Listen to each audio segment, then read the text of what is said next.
By the end of this video, you will be able to model polysurfaces like this from these in Rhino.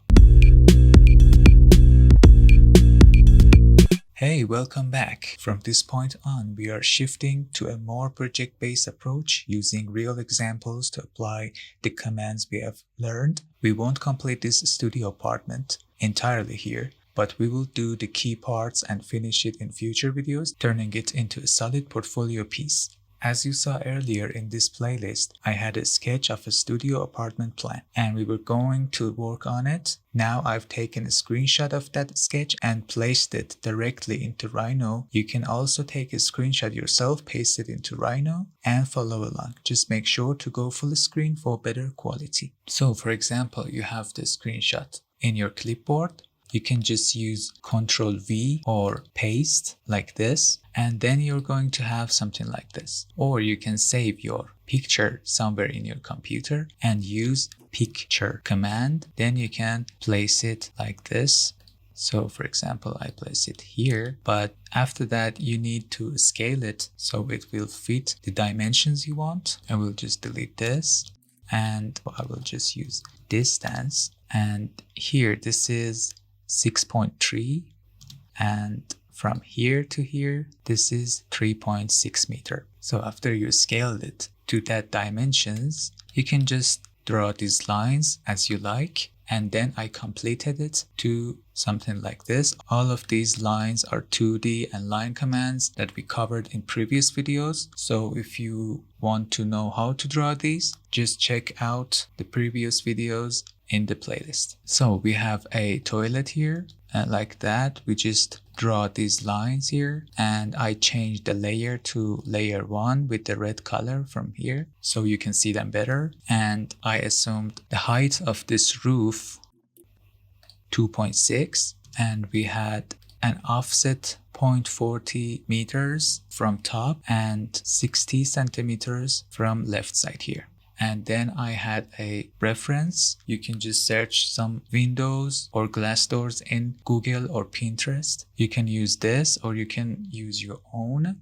We have a 1.9 dimension here, and from here to here this is 1.10, and I offset these for 10 centimeter, and this mullion is in center of this part and the width is 5 centimeter. And I also drew this so I can have a door handle. You can just easily draw this and use fillet corners command as we saw in previous videos.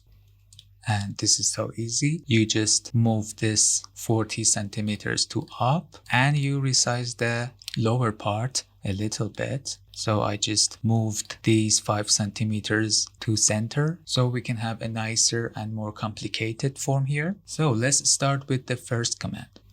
This one is just like the other one. I will do the 3D commands on this and then we can compare these two with each other. So the first command, like most of the times, is extrude. You have to select these and extrude them for 5 centimeter, but first just change the layer to default. So extrude again, select these, and 5 centimeter is good, I can say. This other part moved 5 centimeter to here, and you can extrude this also, or you can delete this and use a command named slab.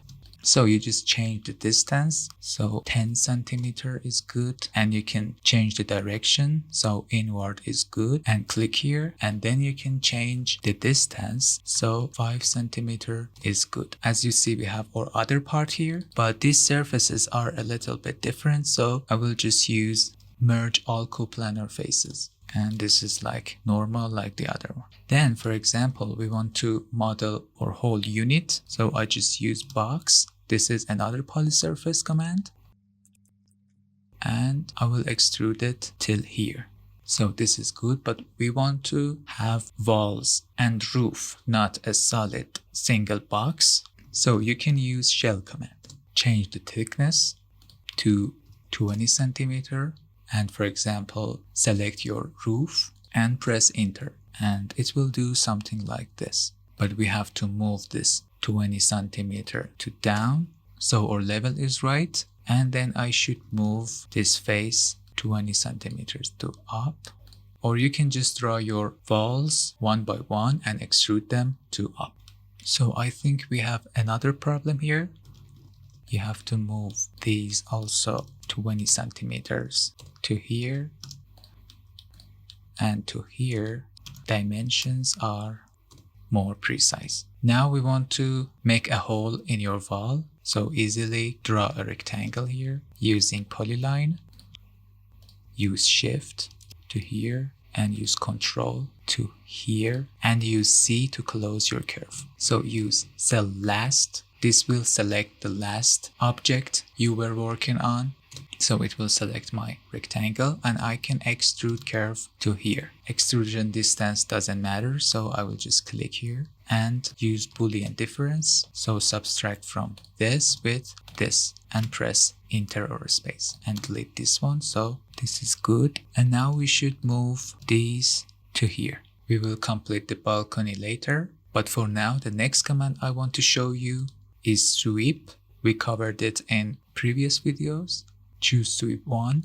This is my rail and this is my sweep shape. So press enter and again and press OK. So this is one way to do it. Delete this one, we don't need this. But the next command that is new is pipe. So you should select your rail again and then set the radius of your circle, and you don't need to draw your circle first. So I will just select here. So my radius will be 1 centimeter and 1 centimeter we have here. So if I just use enter, it will use the previous number and we don't want to add next radius. You can add another points in here, but I don't want to. So press enter and you have your door handle. And this is a closed solid polysurface, so you don't need to cap it. I use this line for a standard height. You can search for dimensions and standards. I just used 90 centimeter from the floor level, so I can delete it now. The next command is cylinder, so you can choose this as your base of cylinder. 5 millimeter radius is good. Just click here and set your height. For example, 3 centimeter or 5 centimeter is good. So you can create hinge for your door if you want to have very specific details. But this is a sliding door, so we don't have hinge. So I can just delete my cylinder. So now we want to model our toilet here. This part is just easy. You can just extrude it for like 80 centimeter. We can change our layer to layer 1. So it will be more beautiful. And extrude it for like 80 centimeter as we have here. Just press enter. And then you want to select this and use Loft. So this is the result. Press OK. So select this curve and we should use trim first. You can use this line and trim those parts here. So we have this and we select this, join them together and extrude it for like 5 centimeter. And then you can add a plane here and this is gonna be your toilet. But if you want to make it a little bit better, we can, for example, draw a curve using interp curve. Click here, click on a point here, or you can just find mid and press Ctrl and click here. So you can choose your height. I just click here and click here. So press enter to close the command. And now you can extrude this to here like this. Okay, so these walls are bothering me, so just hide them. And as you see, we have this extra part here. And then select your line here and extrude it. The height is not important, so we're going to have something like this. And then we need a part for here. So I can just hide these two parts too. You can select dupe edge. Using this command, you can select edges of your surfaces and polysurfaces and convert them into curves. So I will select this and press enter or space, and I select this one and I use planar surface. And then I will select this and I will extrude it, but I don't want to extrude it in this direction. I have to change my direction using this option here and click here and click another point in this direction. You can use Shift and press Tab to lock your direction into Y. This is Y as you see here. And for example, you can click here and then you can extrude it like this. So now you can use trim. For example, you can select this and use trim. So you can trim this and you can select this, press enter and cut this part and this part. So this will be door of my toilet. Or you can use a new command named CreateSolid and select this one, and this one. So all of these can create a closed solid polysurface and press enter. So it will cut the extra parts and join all of them together. So you're going to have a closed solid polysurface. So you can use show selected. I want to select this and this. You can isolate this so it will hide all other objects. And I want to create a plane.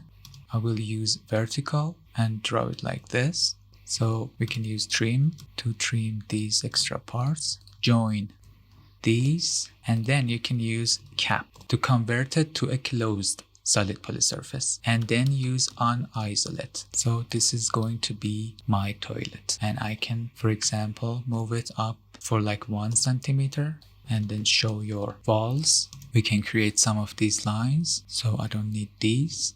And I want to draw a line here with default layer. So I will draw a line like this and something like this. So the next command is PushPull. So type push here and press enter. So you can select your surface here. Because you draw those lines, it will recognize this surface as a separated surface from this one. So you can click here and you can extrude it like this, for example 20 centimeter. You can change this to perspective. Use ZE for zoom extent.